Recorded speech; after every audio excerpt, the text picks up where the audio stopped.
Շատ թեթև խոսեցիք Լևոն Քոչարյանի վերջին ելույթի մասին, գուցե վերջինը չէր, վերջին ամենահայտնի ելույթը,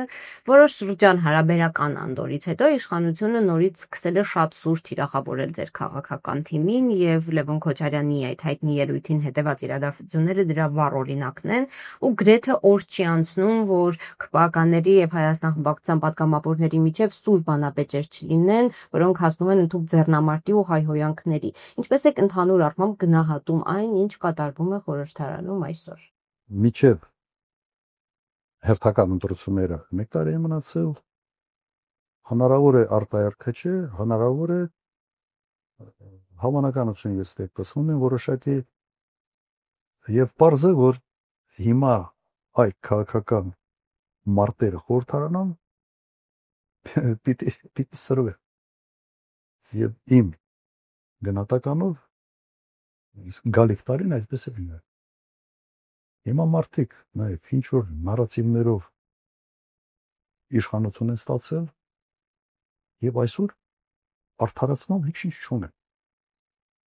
Իսկապես ոչինչ չունեն։ Նույն հիմնադրամով անի 65 միլիոն ցնդելա մեղադրյալ չկա։ Հիմա կարող է ձևական բերեն մի երկու հոգու մեղադրանք առաջարկեն,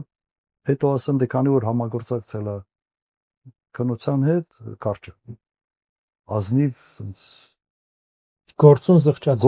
զղջացել են, հա, տերմին հետ իրենք են ընդունել այդպիսի բան չկար էլի։ Եթե չեմ սխալվում Ալեն Սիմոնյանի ինչ որ հարազատները գործուն զղջալով, ասես լավ բան են ընդունել, ինչ ասես դրա տակ կարած դնես։ Ինչ որ քաոսան նոխազ են գտնելու, վրեն ինչ որ մի բան կապեն, մեկին կարան տանեն մի թեթև ինչ որ մի իբրև պատեշտան բան։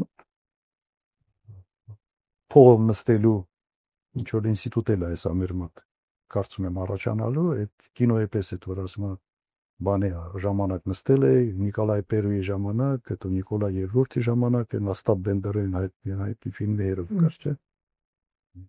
Հիմա սուրանինելու այդ պայքարը։ Մարդիկ գիտեն ինչ են իրենք արել եւ այդ գիտակցությունը ուղղակի բերում է այս ներվային դրսևորումների։ Իսկապես գիտեն ինչ է։ Չեմ կարծում այդ աստիճանի ապուշ չեն։ Եվ պատասխան տալու ժամանակը գալիս։ Եվ իհարկե անելու։ Ես այստեղ ավենտիաց ասած չեմ զարմանում։ Հիմա այստեղ մեկ հարց կա, նայեք։ Նաև խորհրդարանի ղեկավարությունը հիմնական սադրող այդպիսի դրսևորումների սադրող անձիկ է։ Ես որ նայում եմ, օրինակ Ալեն Սիմոնյանը ինքը չի հասկացել, որ ինքը խորհրդարանի խոսնակն է, այլ ոչ թե խորհրդարանի տնօրենն է։ Իսկապես չի հասկացել, որովհետև իրենց պահում են, որ այդ վերևը նստում են, իրենց թվում է, թե ինքը դիրեկտոր է։ Խորհրդարանի խոսնակի վարպետությունը նա է, որ ինքը կարողանա բոլոր քաղաքական միավորների հետ լեզու գտնել։ Ինքը այդ կոպիտ ասած այդ բլիժնի բոյի մեջ ինքը չպիտի մտնի։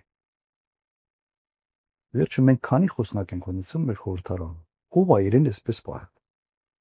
Ամեն մի ելույթից հետո ինչ որ մեկնաբանություններ են անում, մեդան են ընկնում, որովհետև ենթադրում են, որ Նիկոլ Փաշինյանը հետևում է եւ հանկարծ կարող է SMS ուղարկի, ասի այ ուսապարկ։ Գործը տարա, դու տեղ վերես ընկել չի համար։ Պրոբլեմը սրա մեջ է, եթե խորհրդարանի այն բանի նստած վերև նստած մարդիկ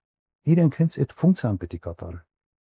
Պատասխանելու հարց կա, այո, պատգամավորներից յուրաքանչյուրը կարող գնա ամբիոնին, պատասխանի ելույթ ունենա եւ այլն, բայց երբ որ խոսնակն է դառնում հիմնական սադրողը, սա պրոբլեմ է, սա նշանակում է, որ խորհրդարանը անընդհատ